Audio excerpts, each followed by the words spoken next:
ഇനിയുമുണ്ട് ഗുരുവായൂരപ്പൻ്റെ ഒരുപാട് കീർത്തനങ്ങൾ ചൊല്ലാൻ. ഇനി എല്ലാവരുടെയും ഒരു വട്ടം എല്ലാവർക്കും എത്തട്ടെ, എല്ലാവർക്കും അവസരം ഉണ്ടാവട്ടെ.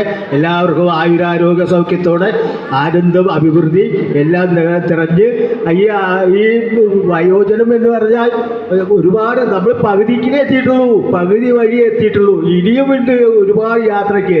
അപ്പോൾ നമ്മൾ ഇതുവരെ എന്തൊക്കെ ചെയ്തു എന്ന് നമ്മളെ പിറന്നാൾ ദിവസം അങ്ങനെ ആഘോഷിക്കുന്നവർ അതുവരെ നമ്മൾ എന്തൊക്കെ ചെയ്തു എന്നൊന്ന് ചിന്തിക്കുക. ഇരിക്കുന്ന സമയം നമ്മൾ മനനം ചെയ്യുക. മനനം എപ്പോൾ എവിടെ ഇരിക്കുകയായാലും നാം എന്തൊക്കെ ചെയ്തു, ഇന്ന് നമ്മൾ എന്തൊക്കെ ചെയ്തു. എനിക്ക് ഒരു ദിവസമായാൽ ആർക്കെങ്കിലും എന്തെങ്കിലും ഒരു ഉപകാരം ചെയ്താൽ എനിക്ക് അന്നത്തെ ഉറക്കം സുഖമായി. ആർക്കെങ്കിലും എന്തെങ്കിലും ഉപകാരം ചെയ്താൽ അവർ നന്മ തിന്മ എന്ത് ചെയ്തോട്ടെ, ഇനി ദോഷം തന്നെ പറഞ്ഞാലും എനിക്ക് വിരോധമൊന്നുമില്ല. നന്മ ചെയ്യണം, നന്മ. അതിനാണ് നമ്മളിവിടെ വന്നത്. ഈ സ്റ്റേജ് എനിക്ക് അവസരം ഒരുക്കി തന്ന ഇവർക്ക് എല്ലാവർക്കും എത്രയും നന്ദി.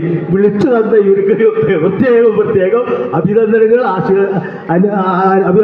നേർന്നുകൊണ്ട് ഞാൻ തൽക്കാലം നിർത്തുന്നു.